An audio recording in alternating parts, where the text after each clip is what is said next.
예, 여러분 반갑습니다. 크라샤 어반입니다. 오늘 이야기 주제는요, 사용제도에 대한 이야기를 한번 해보려고 합니다. 약간 좀 무거운 느낌이고, 좀 한편으로는 좀 뜬금없는 느낌적인 느낌이 있긴 한데, 근데, 이게 뭐 뜬금없다기보다는 지금 타이밍에 얘기하면 딱 될 것 같더라고. 그래서, 뭐, 사용에 대한 이야기, 나는 이게 일본 여초 카페를 한 번씩 가잖아. 근데, 옛날 2월 달에 일본 여초 카페 사용제도에 대한 이야기가 올라와서 근데 여기에 대한 일본 여자 반응이 너무 센세이셔널 해가지고 야, 어떻게 이렇게 바다 하나 건너가는데 여자들의 생각이 이렇게 다를 수가 있지? 그게 난 너무 신기했거든. 그래서 일단 캡처만 해놓고 있었는데 이번에 신림역 칼부림 사건이 일어나면서 이때쯤 돼서 이 얘기 왠지 같이 하면 재밌겠다는 생각이 그냥 문득 들어가지고 오늘은 그런 사용제도에 대한 저만의 고찰, 그리고 뭐 여러분도 여러분만의 생각이 있겠지만 이런 것들에 대해서 한번 생각해보는 그런 시간을 가져보려고 합니다. 그리고 우선 내가 맨 처음에 이걸 어디서 봤냐면 제가 자주 가는 일본의 걸즈 채널이라는 데가 있는데 걸즈 채널 맞나?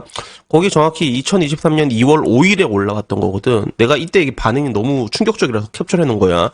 5개월 뒤에 올라온 건데 이때 무슨 일이 있었냐면 유엔에서 인권리에서 일본의 사용제도 폐지를 권고를 했다는 거야. 어이씨 갑자기 왜 이래 씨. 잠깐만. 어이씨 잠깐만. 컴퓨터 모니터가 이상해. 그래서 번쩍번쩍한 거 봤지? 그래서 뭐 결국엔 이런 일이 있었는데 여기에 대해서 굉장히 강하게 분노를 하더라고 여자들이. 그래서 처음부터 좋아요 싫어요 보면 느낌 나잖아. 좋아요가 35개인데 싫어요가 마이너스 2459개가 달리는 이런 초유의 만장일치의 사태를 나는 월드 채널에서 처음 봤는데 현재 일본 내에서는 일본은 사형제도를 집행하고 있는 나라거든. 그리고 이런 사형제도를 집행한 나라가 있고 없는 나라가 있고 우리나라도 사형을 집행한 지가 엄청 오래됐지, 그치? 뭐 사실상 없다고 봐도 되는 건데 결국에는 여기에 대한 일본 여자들의 반응이 어떻게 나왔냐면 제일 많은 좋아요를 받은 게 그거였어. 요소와 요초, 요소와 요소, 우치와 우치, 딴 데는 딴 데, 우리 집은 우리 집이다라는 반응. 그러니까 참견하지 마라라는 느낌. 좋아요가 4,445개, 싫어요가 24개. 그리고 그 뒤에도 이제 내정 간섭이다. 완전 만장일치로 나왔거든. 그래서 이 뒤에 있는 의견들을 보면 아니다. 사형은 있는 게 좋다. 억지력으로서도 필요하다. 그리고 죽인 사람이 이기게 될까봐 용서할 수 없다. 결국엔 다 이런 거야. 진짜 필요하다는 게 거의 만장일치로 이루어지고 있거든. 그래서 한편으로는 야, 중국에선 연간 2,000명이 죽고 있는데 우리나라 얼마 죽지도 않는데 왜 이러냐 뭐 이렇게 얘기를 하더라고. 그러면서 야, 그래도 사형제도가 있는 나라가 드문 것이다 라는 얘기가 올라오니까 이거는 실효태로 오지게 박혀 있고, 그리고 점점 치안이 나빠지고 있는데 뭐가 예방선인가, 피해자에게 차갑고 가해자에게 친화적인 일본이다라는 댓글이 올라왔는데 사실 피해자에게 차갑고 가해자에게 친화적인 나라는 일본보다 우리나라지. 그치? 우리나라는 가해자에게 정말로 친화적이잖아. 술 한 번 먹으면 주치 감령해주고. 그래서 일본 같은 데에서는 음주운전 하잖아요. 술 먹고 사람 밀면 이거 살인죄로 처벌합니다. 실제로 그렇게 돼. 그래서 나도 제일 싫어하는 것 중에 하나가 음주운전으로 막 사람 밀었는데 막 집행유예로 풀려난 경우도 태반이잖아. 그래서 야, 아무리 그래도 사람 죽였는데 저게 말이 되는 건가라는 생각이 드는데 일본에서도 옛날에 이게 문제가 됐었거든 실제로. 근데 음주운전하고 사람 밀어버리면 그냥 사형 적용시켜버리고 난 다음에 그 다음에 음주운전이 확 줄었어요 일본도. 그래서 따지고 보면 일본 내에서는 그런 게 있어. 일본 내에서는 눈에는 눈, 이에는 이 정신이 굉장히 강하거든. 그래서 일본 속담 중에 그런 속담이 있다 하더라고. 남을 해하려고 하면 관을 2개를 준비하라고. 그래서 남을 네가 괴롭히게 하면 네 관짝도 준비해놔야 된다. 약간 이런 정서가 되게 강해 일본에는. 그래서 따지고 보면 나라마다 정서가 있긴 있는데 중국 같은 경우도 복수에 대해 가지고 그치? 복수의 나라네요. 군자의 복수는 10년도 늦지 않다는 게 중국이라고 보면 일본 같은 경우는 이제 돌려준 대로 돌려준다 이런 인식이 굉장히 강하단 말이야. 그래서 외국인의 의견 따위는 필요하지 않다. 눈에는 눈, 치아에는 치아. 이 단어가 진짜 많이 나와. 나쁜 일을 하면 죽음으로 보상한다. 이건 당연한 거다. 이런 거야. 그래서 사형제도는 오히려 더 필요하고 더 집행하는 장애물을 낮추고 싶다. 그래서 이런 이야기가 거의 지배적이었어. 반대하는 게 거의 없고 오히려 사형제도에 대해서 적극적으로 찬성하는 일본 여자들이 보였거든. 그리고 참고로 일본의 사형 집행 추이를 보게 되면 뭐 매년 그렇게 많지는 않아. 집행되는 건수가 없을 때도 있고 제일 많이 집행된 게 2018년에 15건이 집행됐고 확정된 사람은 이게 늘어났다가 줄어들었다가 그때그때 다르거든. 그래서 사형 집행이 일본은 어떤 식으로 되냐면 미리 안 알려준대. 날짜를 미리 안 알려줍니다.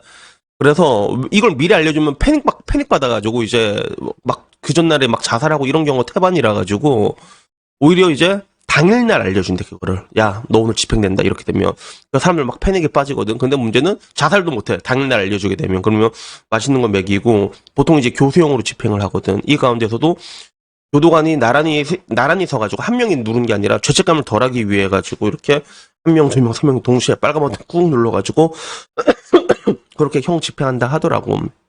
그런 식으로 집행을 한다고 하는데, 근데 이게 일본에서의 그 형벌이 보면 일본에서는 기본적으로 한 두세 명 죽이잖아. 그러면 바로 사형이라 보면 돼. 훨씬 강하거든, 우리나라보다. 근데 문득 이제 그런 생각이 들더라. 우리나라 지금 이제 이 신림역 칼부림 사건에 한 명 죽었고 세 명이 굉장히 부상을 입었잖아. 이게 과연 어떤 식으로 됐을까? 그리고 이게 일본이면 어떤 일이 일어났을까 하면 일본이었으면 이런 경우면 사형으로 집행될 확률이 굉장히 높거든. 일본 같은 경우는. 근데 우리나라에서는 뭐 이제 많이 몰렸다고 해도 무기징역으로 가지 않을까 그런 생각이 드는데 한편으로 나는 이 사형제도를 보면 어떤 생각이 드냐면, 사실 그래, 뭐 옛날에는 사형 집행을 반대하는 사람들의 얘기는 항상 똑같단 말이야.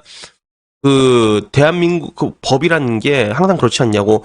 한 명의 죄인을 심판한 것보다, 100명의 죄인을 심판하는 것보다, 단 한 명의 무고한 사람을 만들지 않는 게 중요하다. 그렇기 때문에 사형 집행하고 잘못되면 어떡하느냐. 이 얘기를 항상 한단 말이야.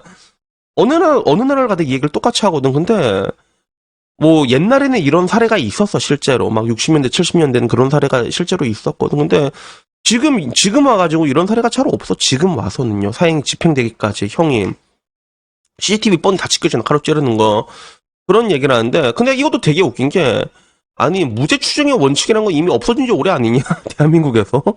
어? 이런 것도 되게 웃기고 앞뒤가 안 맞다는 느낌이 되게 많이 들지. 그리고 그걸 떠나가지고 저는 이렇게 보면 앞으로는 이제 미친놈들이 굉장히 많아질 거라 얘기를 하잖아. 그리고 이 미친놈들은 무서울 게 없어. 잃을 것도 없고 오히려 깜빵 가면 야 밤나고 개이득이다 이렇게 생각하는 놈도 있을 건데, 근데 그럼 뭔가 이제 살인을 하는 이런 사람들이나 굉장히 강한 범죄에 대해서도 우리나라는 굉장히 약하잖아. 그러면 난 오히려 이 사회가 그 범죄자들을 방조하는 게 아닌가라는 저는 그런 생각을 가지고 있거든요. 그래서 내가 정치적인 이야기는 웬만하면 잘 안 하는 편이지만 내가 옛날에 했던 얘기가 뭐야. 나는 대한민국에 있는 모든 법이 다 형량이 강화됐으면 좋겠다라고 얘기를 했잖아. 그리고 그걸 주장하는 사람이 있으면 그 사람이 뭐 이제 여당이든 야당이든 가리지 않고 난 그 사람을 뽑을 예정이야. 문제는 뭐 여러분들에게 그걸 뭐 강요하고 싶진 않고 그냥 내 생각이 그렇다는 거야. 내 개인적인 생각. 근데 결론적으로 내가 말하고 싶은 거는 그거야. 이 사회에는 대한민국은 지금 가해자하고 피해자가 한 번씩 보면 전도가 돼 있다라고 느낄 때가 굉장히 많거든. 인권 되게 중요하지. 근데 그 피해자의 인권만 중요한 것 같아. 반대로 말했네. 술 마시고 다니는데 왜 그러지? 그러니까 가해자의 인권이 중요하고 오히려 피해자가 더 고통받는 그런 것들이 벌어지고 있는데, 근데 결국에는 이 모든 것들 지금 따지고 보면 그 한동훈 장관이 뭐라고 얘기했어. 대한민국의 마약이 엄청나게 늘어나게 된 거는 마약 사범에 대한 처벌 강도가 낮아졌기 때문이다라고 얘기했잖아. 그러니까 마약 가격이 엄청 낮아지니까 리스크 프리미엄이 낮아지니까 가격도 되게 낮아지고, 옛날에 그 천만 극한 직업이었나 영화 나온 대로 진짜 뽕 한 방 맞는 게 치킨 한 마리 가격이 돼버렸잖아. 지금 와서는 리스크 프리미엄 그만큼 낮아지니까. 같은 관점에서 나는 중국이 우리나라보다 선진국적인 게 있다고 생각하거든. 그게 뭐냐면 그런 데는 뭐 미성년자 성추행하고 폭행하고 이러면 죽입니다 그냥. 나는 거기에 대해서 적극적으로 찬성해. 마약 사범도 마찬가지고. 그러니까 이런 뭔가 강한 법이라는 게 필요한데, 문제는 대한민국은 이게 약해도 너무 약하다는 거야.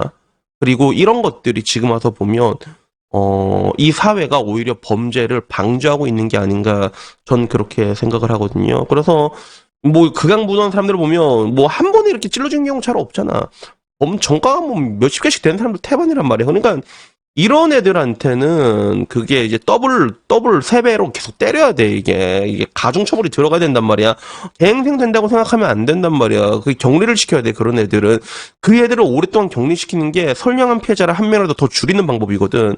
근데 대한민국의 법은 도대체 누굴 위한 법이길래 이렇게 사형의 그런 뭔가 피해자의 인권, 가해자의 인권이 전도되는지 모르겠어요. 그래서 한편으로는 옆 나라야 바로 옆 나라인데 일본이란 나라에서 여자들이 저 태도를 보게 되면 저 나라는 왜 우리나라랑 이렇게 다를까? 난 좀 되게 놀랐거든. 그리고 어떻게 보면 우리나라보다 더 보수화되어 있는 일본 여자들을 보게 되면서 어떻게 보면 우리가 스시녀 하는 그 이면에는 다 저런 되게 보수화된 저런 것들이 있어서 그렇게 된 게 아닌가. 저는 그렇게 생각이 들더라고요. 그래서 여튼 뭐 오늘은 이 사형제도에 대해서 한번 얘기를 해보고 싶었고요.